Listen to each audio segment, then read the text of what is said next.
मेरा नाम डॉक्टर राजेश सिंह नेगी है और मैं विधानसभा ऋषिकेश से इस वक्त आम आदमी पार्टी का विधानसभा प्रभारी हूँ। इस बार चुनाव में आप मैदान में हो और आपके साथ साथ और भी लोग चुनाव में हैं, तो आप किन किन मुद्दों को लेकर मैदान में उतर रहे हैं? देखिए, मैं जिस पार्टी का प्रतिनिधित्व कर रहा हूँ ऋषिकेश के अंदर, जिस पार्टी की जिम्मेदारी मेरे ऊपर कंधों पर ऋषिकेश में है, वो है आम आदमी पार्टी। और आम आदमी पार्टी ऋषिकेश ही नहीं बल्कि पूरे उत्तराखंड के अंदर 5 मुख्य मुद्दों को लेकर चुनाव लड़ने जा रही है, चुनाव मैदान में है। इसमें पहला जो मुद्दा है वो है बिजली का, दूसरा पानी का, तीसरा शिक्षा, चौथा स्वास्थ्य और पांचवा रोजगार। इन 5 मुद्दों को लेकर जो है आम आदमी पार्टी उत्तराखंड के अंदर चुनावी मैदान में है। अगर आपके राजनीति और करियर की बात की जाए, तो आपने राजनीति में कदम कब रखा और क्या आपकी फैमिली राजनीति में पहले ही थी? देखिए, मेरी कोई भी बैकग्राउंड राजनीतिक नहीं है, ना तो मेरे पिताजी, ना मेरे भाई, ना मेरे दादा, कोई भी राजनीति में कभी भी नहीं रहे। मैं पहला अपने परिवार से व्यक्ति हूँ जो राजनीति में जिसने कदम रखा है। पिछले ही साल 11 नवंबर 2020 को मैंने आम आदमी पार्टी का दामन थामा था। उससे पहले मैं ऋषिकेश में मेरा एक छोटा सा आई केयर सेंटर है और उसके अलावा एक छोटा सा स्कूल भी मेरा ऋषिकेश में है, निःशुल्क उड़ान स्कूल के नाम से। ये शिक्षा और स्वास्थ्य 2 कामों में मैं सक्रिय था और उसके साथ ही कुछ सामाजिक कार्यों को मैं करता रहता था, क्योंकि मैं एक 2-3 एनजीओ चलाता हूँ, जिसमें अंतर्राष्ट्रीय गढ़वाल महासभा है, जिसका कि मैं प्रदेश अध्यक्ष हूँ। गढ़वाल महासभा बेसिकली उत्तराखंड की बोली, भाषा, संस्कृति को लेकर काम करती है। उसके अलावा हमारा उड़ान जो स्कूल है निःशुल्क है, वो गरीब बच्चों के लिए हमने खोला हुआ है मायकुंड में, और 2014-15 में हमने 15 में इसकी शुरुआत की थी। वहाँ पर गरीब पृष्ठभूमि के करीब 50 बच्चे पढ़ते हैं, जिनको सारी की सारी शिक्षा जो है के साथ जो ज़रूरत की जो भी चीज़ें हैं मुहैया कराई जाती है हमारे द्वारा ही, संस्था के द्वारा ही। और एक काम हम और करते हैं यहाँ पर ऋषिकेश के अंदर कि जितनी भी प्रतिभाएं उत्तराखंड की हैं, विशेष तौर पर जो ऋषिकेश की हैं, उनको एक प्लेटफॉर्म देना, उनको सम्मानित करना, लोगों के बीच में उनको रिकॉग्नाइज कराना कि देखिए आपके इस क्षेत्र की ये प्रतिभा है जिन्होंने ये मुकाम हासिल किया है, ताकि जो और लोग हैं उनसे प्रेरणा ले सकें। तो ये छोटा सा काम मैं अभी तक करता आया समाज सेवा के क्षेत्र में, और अब पहली बार मैंने राजनीति में कदम रखा 1 साल पहले। अगर आपको लोग विधायक चुनते हैं विधानसभा में, तो आप अपने जनता जनार्दन के लिए क्या करेंगे? देखिए, जैसा मैंने अभी आपको बताया कि मेरा खुद का भी 2 मॉडल ऑलरेडी हैं। मैं चिकित्सक हूँ और शिक्षा से भी जुड़ा हुआ हूँ। तो शिक्षा और चिकित्सा के साथ साथ रोजगार देना मेरी पहली प्राथमिकता में है, क्योंकि इस वक्त अगर आप बात करें उत्तराखंड के अंदर विशेष तौर पर, तो बेरोजगारी चरम पर है। लाखों की संख्या में यहाँ पर लोग बेरोजगार हैं, बच्चे बेरोजगार हैं। वर्तमान की जो सरकारें हैं, चाहे भाजपा की बात करें या कांग्रेस की, अगर आप आजकल में ही देखें तो ये 4.5 साल तक कोई भी वैकेंसियाँ सरकार ने नहीं निकाली। और इस चुनावी साल में जब 6 महीने बच गए, तब सरकार लगातार भर्तियां निकाल रही है। मैं सरकार से ये सवाल पूछना चाहता हूं कि यही भर्तियां अगर आपने चुनाव जीतने के बाद, अगले चुनाव जीतने के तुरंत 6 महीने या साल भर में निकाली होती, तो वो तमाम हमारे युवक युवतियां जो आज ओवर एज हो चुके हैं, जो 40 साल पार कर चुके हैं, जिनको नौकरी की जरूरत थी तब उनको नौकरी नहीं मिल पाई, अब वो उस नौकरी के लिए एलिजिबल नहीं रहे हैं, तो आप उनके बारे में क्या सोचते हैं? इसलिए जो हमारी गवर्नमेंट की जो हम बात कर रहे हैं उत्तराखंड के अंदर आम आदमी पार्टी की सरकार बनने की, तो सरकार ने सबसे पहले रोजगार को लेकर ही विशेष तौर पर कहा है कि अगर उत्तराखंड के अंदर हमारे जो सीएम कैंडिडेट हैं कर्नल अजय कोठियाल जी, उनके नेतृत्व में जो हमारी उत्तराखंड में सरकार बनेगी आम आदमी पार्टी की, तो उसमें पहला काम हम यही करेंगे कि उत्तराखंड के अंदर हर घर से एक व्यक्ति को रोजगार, और जब तक रोजगार नहीं मिल जाता तब तक 5,000 का उनको भत्ता देने का काम हमारी सरकार करेगी।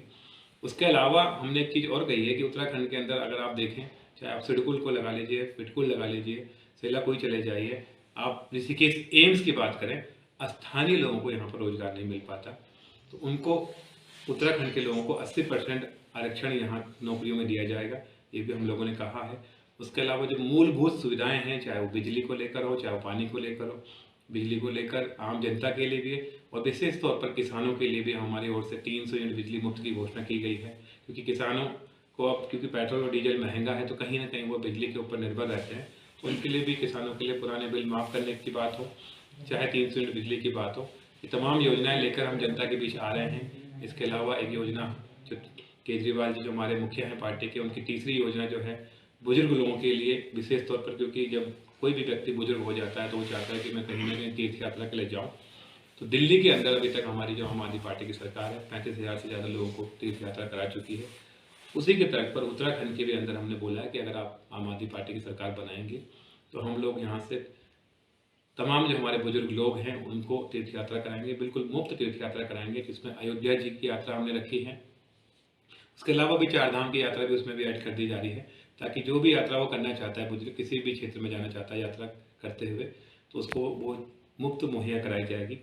उसके अलावा एक बहुत बड़ी घोषणा अभी जो केजरीवाल जी की चौथी गारंटी के रूप में उत्तराखंड में की गई थी, काशीपुर में जो भी जनसभा हुई थी, जहाँ हजारों की संख्या में जब लोग पहुँचे थे, तो उनके सामने एक घोषणा और की गई, और वो घोषणा की गई हमारे मातृशक्ति के लिए, हमारी महिलाओं के लिए, कि 18+ की जितनी भी हमारी युवतियाँ हैं, जो हमारी बहनें हैं, हमारी माताएं हैं, हमारे बुजुर्ग महिलाएं हैं, उनके खाते में 1,000 रुपये की जो है मानदेय उनको दिया जाएगा प्रत्येक माह, ताकि वो आत्मनिर्भर बन सके और अपना जो इस महंगाई में जो उनको खर्चे से जूझना पड़ता है उनको कुछ सहूलियत प्रदान हो सके। जैसे कि देखने को मिलता है कि विधायक के जब भी चुनाव आते हैं जी, तो सभी कैंडिडेट आते हैं और जो जीत जाता है फिर वो जीतने के बाद दिखाई तक नहीं देता। उस पर आपका क्या कहना है? देखिए, बिल्कुल आप जो बात कह रहे हैं, बिल्कुल ये बात आजकल जब मैं चुनाव प्रचार के लिए डोर टू डोर जाता हूँ तो लोग अक्सर हमसे यही सवाल पूछते हैं कि नेता चुनाव के टाइम ही आते हैं, उसके बाद 5 साल गायब हो जाते हैं, या फिर हमसे ये भी पूछा जाता है कि फिर दोबारा कब आओगे। क्योंकि 20 वर्ष तो पिछले बीत चुके हैं उत्तराखंड इस राज्य को बने हुए। ये उत्तराखंड के जो हमारे तमाम जो आंदोलनकारी थे, जिन्होंने अपनी शहादत दी, 42 शहादत इस राज्य को बनाने के लिए हुई, कहीं ना कहीं वो भी आज सोचते होंगे कि हमने किन लोगों के लिए अपनी शहादत दी थी, जो आज ये जो हमारे नेता है जो उत्तराखंड की जनता को छलने का काम कर रहे हैं।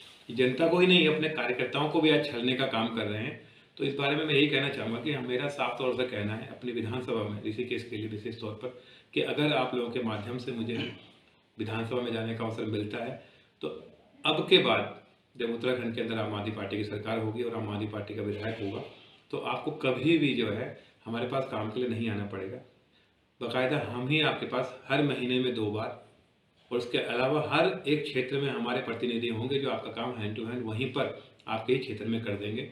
इस तरह की कुछ योजनाएं हम लेकर आ रहे हैं, क्योंकि हमारे दिल्ली से ही ऑलरेडी पहले से ही मोहल्ला सभा और मोहल्ला समिति का कॉन्सेप्ट बना हुआ है कि उस मोहल्ले में जाकर ही मोहल्ला समिति को ही उस क्षेत्र की जो समस्या होती है उसका समाधान करके वहीं बजट जारी कर दिया जाता है। यहाँ की तरह नहीं कि ऋषिकेश की तरह की लेटर लेके आप विधायक जी के पास जाएंगे, तब आपको सोचेंगे, बताएंगे अच्छा 5 लाख का 2 लाख रुपए ले लो। ऐसा हमारे यहाँ बिल्कुल भी नहीं होने वाला है। हम जनता के बीच में लगातार पहुँचेंगे और इसके लिए भी हम गारंटी देने को तैयार हैं, जैसे कि हमने भी 4 गारंटी आपको बताई। जी ठीक है। और मेरा आखिरी सवाल आपसे है कि इस बार जैसे दिल्ली मॉडल को और केजरीवाल के कार्यों को देखकर उम्मीद जनता में जगी है कि शायद उत्तराखंड का विकास होगा और भ्रष्टाचार खत्म होगा। आप बढ़ती महंगाई, बेरोजगार, शिक्षा पर क्या करें? देखिए, दिल्ली का जो मॉडल है, अगर आप शिक्षा की बात करें तो गवर्नमेंट स्कूल बेहतर हो सकते हैं, ये दिल्ली सरकार ने आज प्रूव किया है। हर मोहल्ले में एक मोहल्ला क्लिनिक हो सकता है, हर गांव के अंदर अस्पताल हो सकता है, ये भी दिल्ली सरकार ने प्रूव करके दिखाया है। रोजगार की जहाँ तक बात करें, 10 लाख लोगों को दिल्ली के अंदर रोजगार मिला है, वो भी दिल्ली की सरकार ने करके दिखाया। तो अब जो उत्तराखंड की जनता है वो तीसरे विकल्प के रूप में आम आदमी पार्टी को इसीलिए चाह रही है कि वो चाहती है कि दिल्ली की तर्ज पर उत्तराखंड के अंदर जो सरकारी विद्यालय हैं उनकी दशा और दिशा सुधरे। उत्तराखंड के अंदर जो अस्पताल हैं, यहाँ अस्पताल नहीं है, रेफर सेंटर है, और रेफर सेंटर वाकई में अस्पताल बन पाएँ। और जो रोजगार की मैंने आपको बात की कि करीब 1 लाख लोगों को रोजगार देने का लक्ष्य हमने पहले 6 महीने में रखा है, क्योंकि आज युवा जो है बहुत परेशान है। कोविड काल के बाद से लगातार 2 सालों से जो है वो घर पर ही बैठा हुआ है। महंगाई दिन प्रतिदिन बढ़ती जा रही है और रोजगार का जो आय का जो साधन है वो घटता जा रहा है। तो इस बढ़ती महंगाई में हम बहुत ज़्यादा तो नहीं, लेकिन बिजली और पानी के दामों में कहीं ना कहीं सब्सिडी देकर जनता को लाभ पहुँचाने का काम करेंगे। उसके अलावा महिलाओं के लिए जो हमने 1,000 रुपये की योजना रखी है, पब्लिक स्कूलों की मनमानी को कैसे रोका जा सके, और अस्पताल हो चाहे खेल स्टेडियम की बात है, क्योंकि हमारे खेल को लेकर भी जो सरकार की नीति है बहुत अच्छी नहीं रही। तो खेल नीति जिस तरह दिल्ली में हमने बोला है, इस तरह यहाँ पे भी खेल के लिए हम करेंगे। कोचिंग संस्थानों की बहुत बड़ी समस्या यहाँ पर है देखिए, क्योंकि यहाँ पे कोई भी सरकारी कोचिंग संस्थान नहीं है, तो बच्चों को मजबूरन महंगी कोचिंग के लिए देहरादून या दिल्ली जाना पड़ता है। तो दिल्ली के अंदर जिस तरह से जय भीम योजना है, वो योजना यहाँ पर भी लागू की जाएगी। योग को लेकर भी अभी मैंने जैसे दिल्ली में नए साल से होने जा रहा है, रोजगार योगाचार्य को मिलने जा रहा है, वो यहाँ पर भी लाया जाएगा। तो तमाम वो योजनाएं जो दिल्ली के अंदर चल रही हैं, जैसे डोर टू डोर सर्विस है, वहाँ पर आपको कोई भी अगर अपना कार्ड बनवाना है, आधार कार्ड बनाना है, राशन कार्ड बनाना है, वोटर कार्ड बनाना है, तो आपको ऑफिस में नहीं जाना पड़ता, यहाँ तक कि अब लाइसेंस बनाने के लिए भी। तो वो तमाम सुविधाएं हम चाहते हैं कि उत्तराखंड की जनता को मिले, और जनता का जो काम है उनके घर पर ही संभव हो जाए, उनको दलालों के चक्कर में ना पड़ना पड़े, ना ऑफिसों के चक्कर काटने पड़े। तो वो सुविधा जो दिल्ली के अंदर दिल्ली की जनता को मिली है पिछले 6-7 वर्षों में, वो उत्तराखंड के अंदर भी उत्तराखंड की जनता चाह रही है। इसीलिए मैं तो यही कहूँगा कि जनता चाह रही है, इसलिए आम आदमी पार्टी आ रही है। और मैं निश्चित तौर पर आपके चैनल के माध्यम से भी आम जन से अपील भी करना चाहूँगा कि दोनों ही दलों को आपने देख लिया है, एक बार एक मौका कर्नल कोठियाल जी को और केजरीवाल जी को उत्तराखंड में भी देने का कष्ट करें। झाड़ू पर ही मोहर लगाएं, झाड़ू का बटन दबाएं, और जो 20 वर्षों से जो विधानसभा की जितनी भी विधानसभाएं वहाँ पर गंदगी, राजनीतिक गंदगी व्याप्त है, उसको झाड़ू लगाकर साफ करने का प्रयास करेगी। ऐसा मैं समझता हूँ जनता इस बार निर्णय लेगी। अच्छा, ऋषिकेश में क्या क्या समस्याएं हैं और क्या क्या समस्या आपको लगती है? देखिए, अगर ऋषिकेश नगर निगम के अंदर से मैं शुरू करूँ, मेन बाजार से, ऋषिकेश में सबसे बड़ी समस्या है पार्किंग की। आज भी यहाँ पर कोई स्थायी पार्किंग नहीं है, लोगों को कहीं ना कहीं इधर उधर ले जाके गाड़ियाँ खड़ी करनी पड़ती है, जो बाजार में जाम का कारण भी बनता है। दूसरी बड़ी समस्या ऋषिकेश के अंदर अभी भी टचिंग ग्राउंड की बनी हुई है। पूरा का पूरा जो ऋषिकेश का जितना भी कूड़ा है वो शहर के बीचों बीच में डंप होता है, जिसकी बदबू के कारण कहीं ना कहीं लोग बीमार होते जा रहे हैं। उसके अलावा ऋषिकेश में कोई स्टॉपेज नहीं। अगर आप देखें तो ऋषिकेश में रोजाना 2 कामों के लिए, एक सामान खरीदने के लिए और एक इलाज कराने के लिए लोगों को पहाड़ से उतरना पड़ता है। लगभग 5 जनपदों के लोग तो आते ही आते हैं, 6 जनपद मान लीजिए, क्योंकि देहरादून से भी व्यक्ति आता है, टिहरी से आता है, पौड़ी से आता है, चमोली से आता है, रुद्रप्रयाग से आता है, उत्तरकाशी से आता है, और वो ऋषिकेश में ही उस इलाज के लिए आता है, ऋषिकेश से ही सामान खरीद के ले जाता है। लेकिन जब इलाज कराने के बाद उसको सड़कों पर घंटों इंतजार करना पड़ता है। उस बीमार बच्चे को अपनी माँ की गोद में, उस बीमार वृद्ध को अपने बेटे के पास सड़क किनारे खड़े होकर चंद्रभागा पुल के नीचे की बदबू में या नटराज चौक में जो धूल धूप बारिश में खड़ा रहना पड़ता है, कहीं ना कहीं वो कष्टदायक है, जिसका निवारण आज तक नहीं हो पाया। उसके अलावा ऋषिकेश में अगर आप बात करें तो कृषि मंडी की एक बड़ी समस्या है, क्योंकि यहाँ पर सब्जी वाले हमारे अगर आप देखें बहुत परेशान रहे। कोविड काल में उनके साथ बहुत बुरा बर्ताव कहीं ना कहीं हुआ है, जिससे वो बहुत आहत हैं। उनकी समस्या का समाधान नहीं हो पाया। कृषि मंडी का मामला यहाँ पर पेंडिंग चल रहा है। उसके अलावा ऋषिकेश के अंदर तमाम क्षेत्रों में अगर आप जाएँ तो सिविल लाइन की बहुत दिक्कत है। शहरों के अंदर, ग्रामीण में तो है ही है, शहरों में भी बहुत दिक्कतें हैं। ऋषिकेश के अंदर एकमात्र डिग्री कॉलेज, उस डिग्री कॉलेज जिसको हम पंडित ललित मोहन राजकीय महाविद्यालय के नाम से जाना जाते थे, जो कि एक ऋषिकेश में उत्तराखंड का एकमात्र ऑटोनॉमस पीजी कॉलेज हुआ करता था, आज वो भी जो हमारे स्थानीय जो नेता हैं उनकी भेंट उन्होंने चढ़ा दिया उसको, क्योंकि वो एक पढ़ाई का केंद्र बन गया था। उन्होंने कहा कि अगर ये पढ़ाई यहाँ होने लगेगी तो बच्चे राजनीति कहाँ से करेंगे और राजनीति कहाँ से पैदा होंगे। तो कहीं ना कहीं वो भी एक राजनीतिक भेंट चढ़ गया और उसको बदलकर अब श्रीदेव सुमन का कैंपस बना दिया गया है, जहाँ पर कहीं ना कहीं बच्चों को बहुत परेशानी आज हो रही है। मार्कशीट के लिए भी परेशानी हो रही है, एडमिशन के लिए परेशानी हो रही है। उसके अलावा योग का वहाँ पर जो विषय है वो आज तक उसको सही तरीके से BA योगा वहाँ पर नहीं हो पाया, उनकी अलग समस्या बनी हुई है। B.Ed की कक्षाएँ वहाँ पर संचालित नहीं हो पा रही। तमाम ऐसी चुनौतियाँ इस कॉलेज को लेकर रही।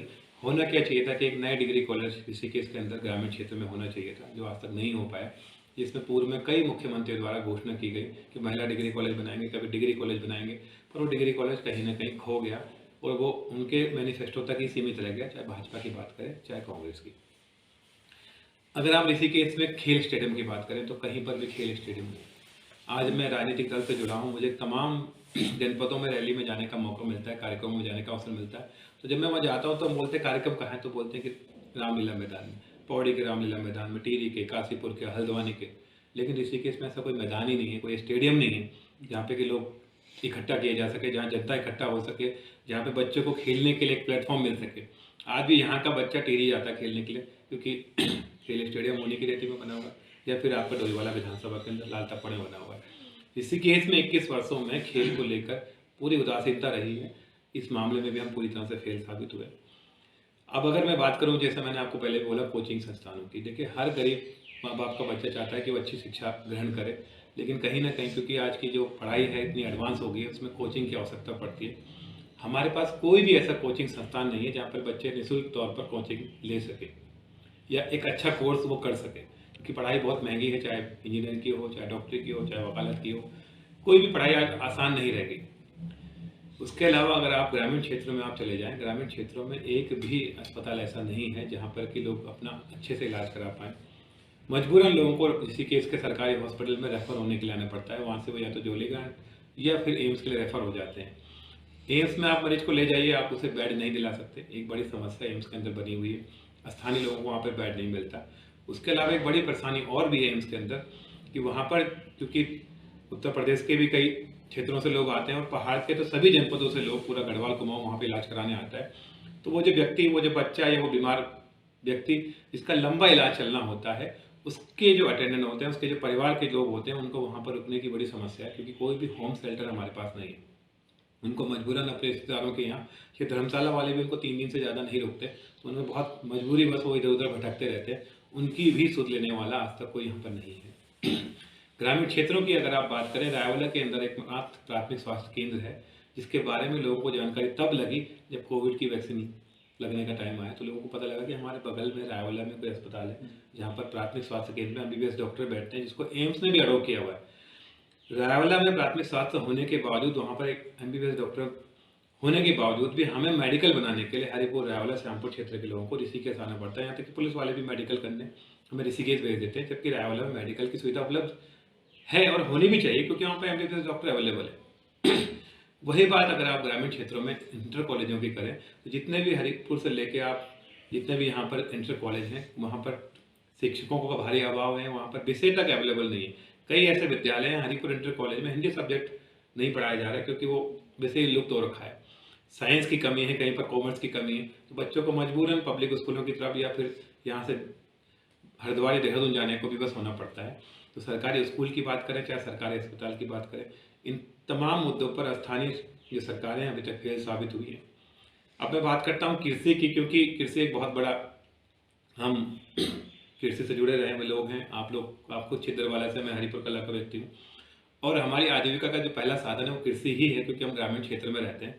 लेकिन कृषि के मामले में आज तक मैंने कभी नहीं सुना कि कभी कोई उपकरण बढ़ रहे हों, कृषि के लिए कोई बीज का वितरण हो रहा हो, या कृषि के लिए जो चार दीवारी या सौर ऊर्जा की व्यवस्था की बात है, क्योंकि ग्रामीण क्षेत्र में हाथी है, चाहे बाघ है, चाहे बंदर है, चाहे सुअर है, चाहे नीलगाय, इनका आतंक लगातार बना रहता है। और इसके साथ साथ वहाँ पर बाढ़ सुरक्षा की, अगर आप गौरी माफी क्षेत्र की बात करें, साहबनगर क्षेत्र की बात करें, ये बाढ़ प्रभावित क्षेत्र है, जहाँ पर हर साल बाढ़ आ जाती है और लोगों की फसलों के साथ साथ उनके मकानों तक को नुकसान होता है। इस पर हम आज तक कोई ठोस कार्रवाई नहीं कर पाए। यही हालत पशुपालन की है। अगर हम, क्योंकि पशुओं पर हमारा जीवन आधारित है, क्योंकि हमारे आय का स्रोत पशु हैं, पशुओं को लेकर भी अभी तक स्थानीय लेवल पे कोई अच्छा काम ऋषिकेश में मुझे देखने को नहीं मिला। पशु चिकित्सालयों का बड़ा अभाव है ऋषिकेश में। जिस जगह पर हम यहाँ पर बैठे हैं, बगल में संजय झील है, उसका मुद्दा आज भी ज्यों का त्यों अटका हुआ है। विराज के पास वाटर स्पोर्ट्स बनाने की बात हो रही थी, उसका मुद्दा भी आज तक फाइलों में अटका हुआ है। ऐसे बहुत सारे मुद्दे हैं। उसके अलावा एक मुख्य मुद्दा जो मैं समझता हूँ वो ये है कि ऋषिकेश, जिसको कि हम तीर्थ नगरी या धर्म नगरी के रूप में जानते हैं, ऋषिकेश जिसको हम योग नगरी के रूप में जानते हैं, ऋषिकेश जिसे हम देव नगरी के नाम पे जानते हैं, इन तीनों विषयों पर भी ऋषिकेश पूरी तरह से फेल रहा है। वो इस तरह से फेल रहा है कि जब हम बात करते हैं देव नगरी ऋषिकेश की, यानी कि संस्कृत की नगरी ऋषिकेश की, तो ऋषिकेश में अगर आप देखें तो 18 विद्यालय और महाविद्यालय हैं जिनकी स्थिति बहुत ही दयनीय है। आप संस्कृत के किसी विद्यालय में चले जाइए, उनके छात्रावास की स्थिति देखिए, वहाँ पर पढ़ाने वाले जो अध्यापक प्रधानाचार्य उनकी स्थिति देखिए, उनको वेतन बहुत कम मिलता है, 4-4, 6-6 हज़ार में उनको पढ़ाना पड़ता है। उसके बाद आचार्य करने के बाद आज MA योगा करने को हमारे आचार्य विवश हैं, क्योंकि आचार्य बनने के बाद भी उनको लाभ नहीं मिल पा रहा, क्योंकि संस्कृत जो हमारे राज्य की द्वितीय भाषा है उसके लिए भी सरकार कुछ खास नहीं कर पा रही है। तो देवनगरी का जो हमारा कॉन्सेप्ट है उसमें हम फेल साबित हो रहे हैं। उसी तरीके से अगर योग नगरी ऋषिकेश की बात करें, तो जैसे मैंने आपको पहले भी बताया कि नाम ऋषिकेश का, योग नगरी ऋषिकेश, और ऋषिकेश के अंदर सबसे पहले योग का पाठ्यक्रम जहाँ प्रारंभ हुआ, ऋषिकेश पीजी कॉलेज, वहाँ आज भी एमए योगा है, पीजी डिप्लोमा है, सर्टिफिकेट कोर्स है, लेकिन बीए योगा नहीं है।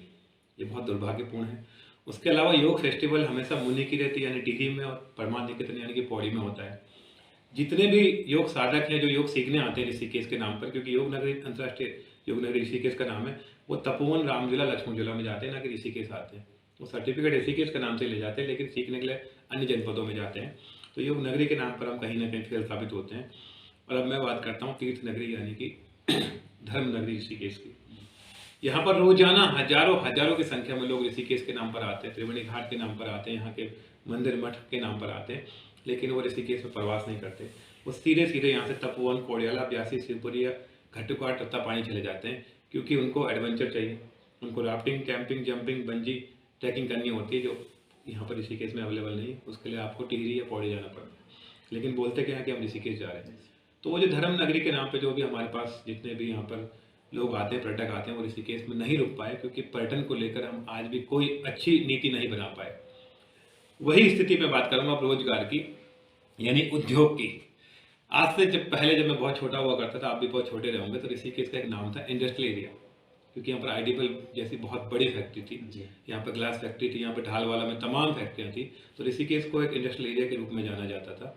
लेकिन जैसे ही आईडी बल्ब बंद हुआ, ग्लास फैक्ट्री भी धीरे धीरे करके वहाँ भी रोजगार कम हुआ, ढालवाला से आधे से ज़्यादा जो फैक्ट्रियाँ हैं वो सिडकुल की तरफ चलेगी। तो ऋषिकेश के अंदर जो उद्योगिता पूरी तरह ठप हो गया। आज लाल तप्पड़ जो बगल की हमारी डोईवाला विधानसभा है, वहाँ पर तो दुनिया भर की फैक्ट्रियाँ हैं, लेकिन ऋषिकेश के अंदर हम कोई छोटी फैक्ट्री भी नहीं लगा पाए कि यहाँ के बच्चों को, हमारे युवक युवतियों को यहाँ रोजगार मिल पाए। तो वो जो उद्योग की मैं बात करूँ, तो उस उद्योग के मामले में हमारी तमाम जो विधायक रहे, चाहे मंत्री रहे, चाहे सरकार रही, पूर्णतः फेल साबित हुए। तो कृषि में फेल, पशुपालन में फेल, पर्यटन में फेल, उद्योग में फेल, और सेवा यानी शिक्षा स्वास्थ्य के मामले में फेल। तमाम मामलों में अभी तक जो हमारे माननीय विधायक रहे हैं, चाहे कांग्रेस के रहे हों, चाहे इस वक्त बीजेपी के हैं, ये फेल साबित हुए हैं। क्योंकि जो ऋषिकेश में मैं जो समझता हूँ, विधायक केवल सड़कों तक ही सीमित रह गए, उससे ऊपर वो बढ़ नहीं पाए।